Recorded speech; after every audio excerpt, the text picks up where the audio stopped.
One Eagles rookie is playing so well this week, he's actually stealing starter reps just this morning. Plus, a familiar face is trying to work his way back onto the Birds. Oh, and Philly got some great injury news today, and hear why the oldest Eagles pass rusher is starting to keep up with the youngest. I'm Thomas Mott. This is the Thomas Mott Show.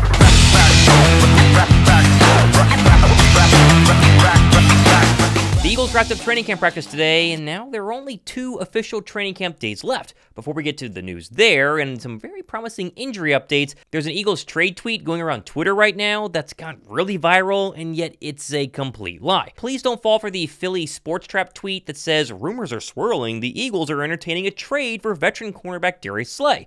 Really? Is this a good idea with the youth movement in the secondary? Again, I just want to dispel this. Multiple official accounts have completely denied this, and as we'll see, it makes no sense. This is not happening. Now, I get to thinking, right? I mean, Keely Ringo, Isaiah Rodgers, Quinyon Mitchell we'll talk about in a second. They've been fantastic. Slay's getting older, so why not move him? Well, this all falls flat on its head because cutting him, or at least trading him, means you inherit a $33 million dead cap hit, so yeah, this is completely fake.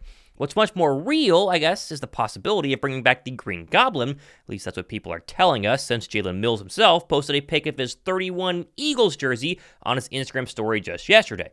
Now, for reference, Mills was released by the Giants last week after not being activated off their non-football injury list since day 1 of camp, aka he hasn't practiced at all, and he hasn't really been the same since starting for the Eagles Super Bowl team in 2017 as a cornerback.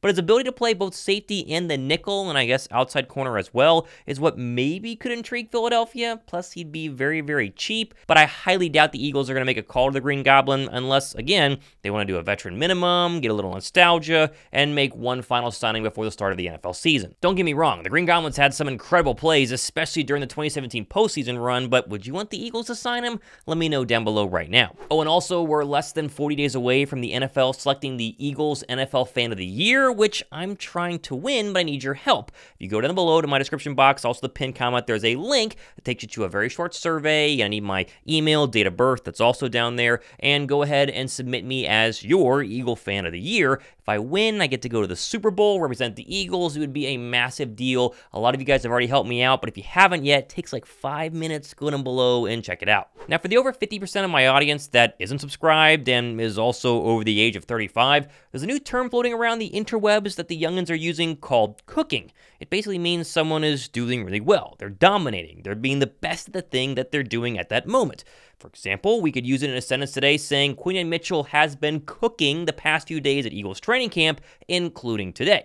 Mitchell was actually the starting cornerback on the outside opposite of Darius Slay during 11-on-11s this morning, which is a big deal because it's never happened before. All throughout training camp, Mitchell's been the starting nickel cornerback and a backup outside corner. Today, that changed. Now, that doesn't mean he's taking Isaiah Rodgers' job and will be the starting week 1 cornerback, but it does mean that his abilities and skills have been so darn good so far in training camp, it's almost impossible to ignore. And while we all think Isaiah Rodgers will be cornerback 2, if he slips up even a little bit, not only is Ringo waiting in the wings, Quinyon is as well, and it feels like it's only a matter of time before Q becomes one of the better cornerbacks in the league. Still, though, he is a rookie, and he is still learning, and going to war against DeVonta Smith and A.J. Brown is absolute incredible practice. Today, though, was a great example. Quinyon, against DeVonta Smith, locks him up. DeVonta says, "Good play, Q." DeVonta then catches the ball to the outside versus him. Quinyon says, "That's a route."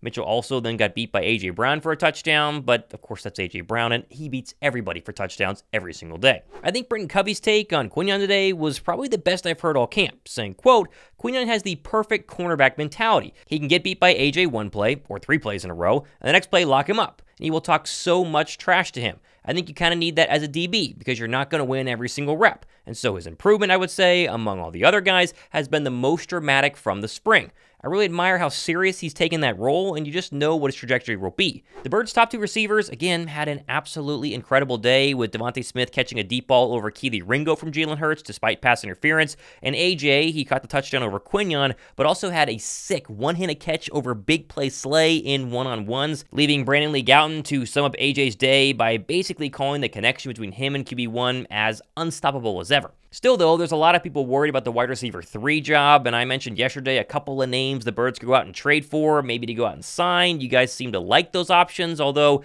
Kellen Moore today was asked about the receiver position and didn't seem like he was interested in making a trade. I think he likes the guys he has on the roster. room. Obviously, AJ and DeVonta have done an excellent job.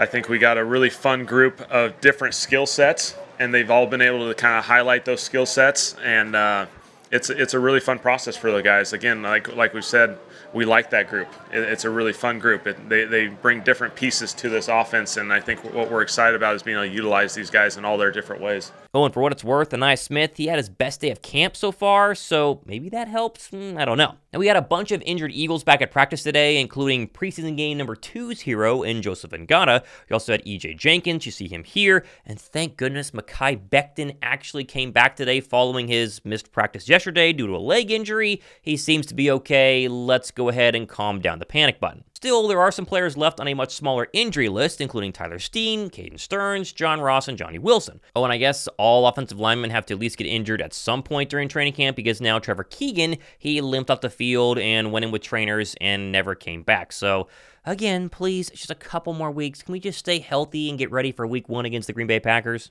Defensively, we got a lot more of good Jalyx Hunt, which has been kind of a theme recently. I think it further cements the idea he's going to play a big role this season, not starting or anything, but actually contributing as a rookie. Thumbs up for that. Oh, and C.J. Gardner-Johnson, the swagger that we signed him to bring back to the defense, it was in full force today as he threw a massive hit on Grant Calcaterra and also lit up DeVonta Smith. Please don't hurt them, CJ, but again, good to have you back.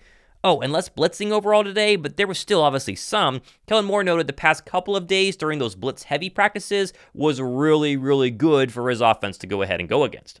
Yeah.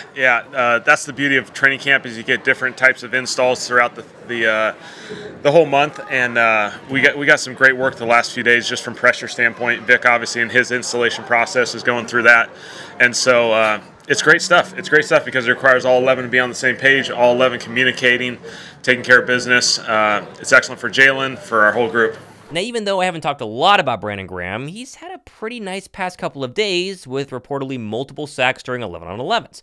A limited role is coming in 2024. We've known that for the past couple of years, but still a very important one both on the football field and apparently in the locker room with this young defensive line. It's perseverance. I mean, as you can see, he's like a Philly legend now. So, I mean, it's just inspirational. Like Kelsey, I think about all those guys who went through this journey here. And, as long as you work hard, it'll take care of itself. That's one thing I learned from BG is that he just worked. He put his head down and worked.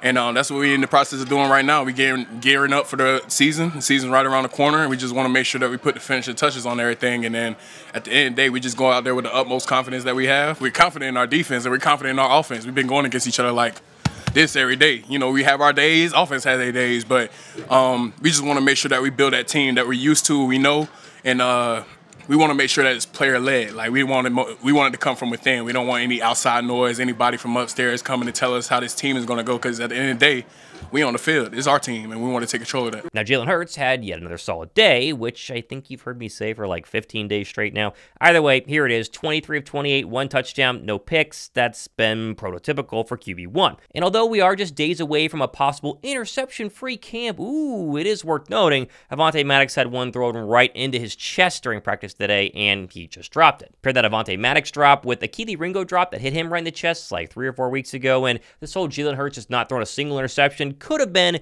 Jalen Hurts has had a really good camp plus 2 picks. Either way, the media is trying to tell you that not throwing interceptions in training camp is a bad thing. It's not. He's been really good and still so far impressing his new OC.